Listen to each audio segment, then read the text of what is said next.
Mesdames et messieurs, bonjour. Je suis Léonard Fanja, le directeur de publication du journal en ligne lesvisagesdafrique.online. Les visages d'Afrique en un mot, sans apostrophe, .online. Notre sortie d'aujourd'hui concerne une fois de plus l'équipementier, ou alors l'ancien équipementier, Coq Sportif, et puis les risques encourus par le Cameroun.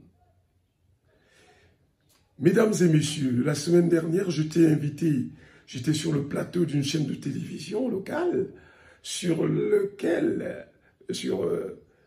on a débattu des équipementiers. J'avais du mal à me faire comprendre parce que tout le monde l'affirmait, mordicus, que les Lions indomptables arboreront les maillots Coq Sportifs à la Coupe du Monde. Moi, je leur disais que les Lions vont arborer ces maillots jusqu'à la Coupe du Monde. Mais à la Coupe du Monde, ce sera le Warner Sport. Les gens ne me croyaient pas. Évidemment, ces gens étaient impressionnés par ces ennemis du peuple qui étaient derrière le Coq Sportif, qui criaient déjà victoire. Leur jubilation les avait sans doute impressionnés, au point qu'ils avaient quelque peu perdu un peu de lucidité pour comprendre, ou alors bien comprendre ce qui était dit, ou alors ce qui était écrit, à savoir que à la Coupe du Monde, ce sera Warner Sport. Bien évidemment, la jubilation, comme je disais tantôt, de ceux-là qui auraient entendu que les Lions arboreraient dorénavant le Coq Sportif contre l'Ouzbékistan et la Corée du Sud, puis à la Coupe du Monde, leur donner croire que effectivement ils avaient gagné.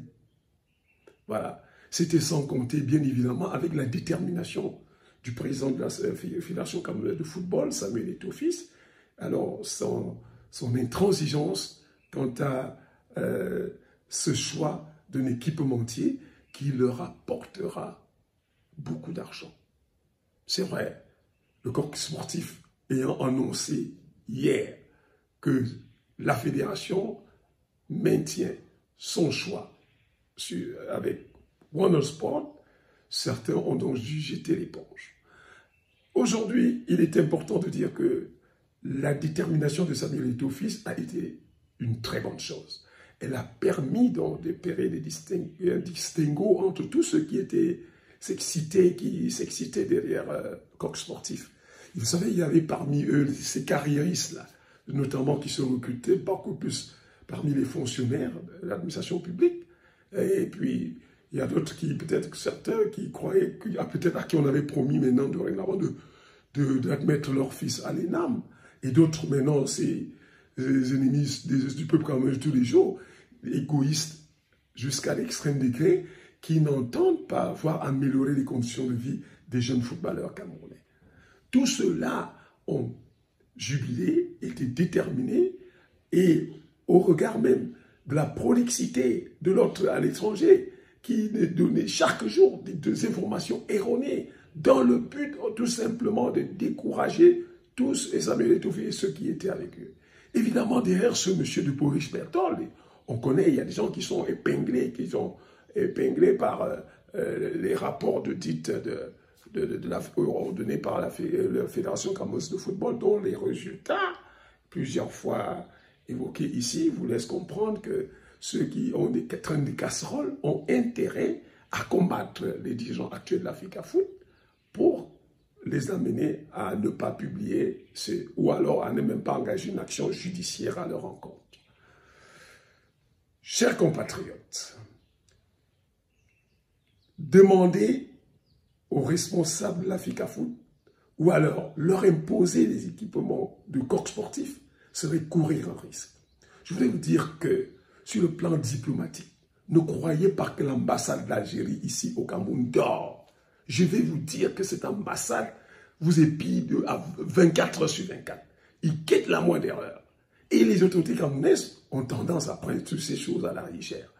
Alors, il est très important qu'on vous le dise une fois de plus. Si au handball, les équipes sont champions du Cameroun et vainqueurs de la coupe, et qu'on choisisse d'autres équipes pour aller représenter le Cameroun à l'étranger, dans les compétitions internationales, sachez qu'en football, ce n'est pas imaginable. Vous avez affaire à la FIFA. Et laissez-moi vous dire que j'étais toujours déterminé, confiant, parce que je savais que l'article 15 de la FIFA, en son alinéa C, est suffisamment clair. Ça garantit l'indépendance de l'exécutif de la FECAFOOT, de l'autonomie et de son président. Hein, parce que n'allez pas croire que le président Eto'o prend une décision seul. C'est avec le comité exécutif. Alors, et cet article 15, en son alinéa C, précise que c'est leur garantir l'indépendance, refus, éviter l'interférence du politique dans le domaine sportif.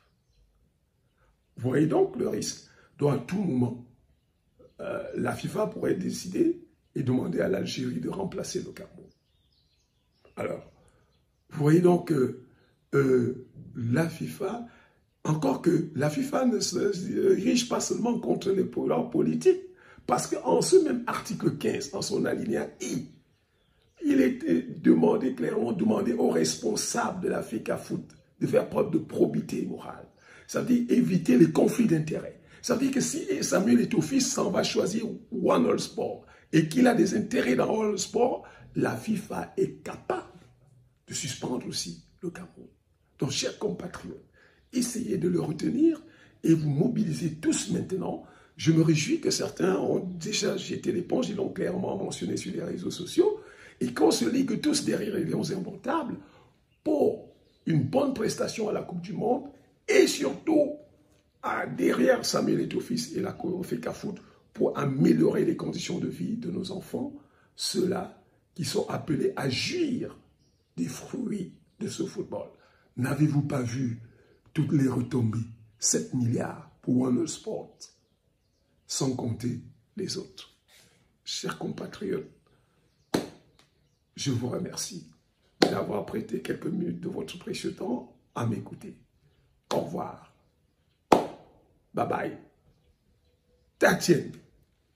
Bibala.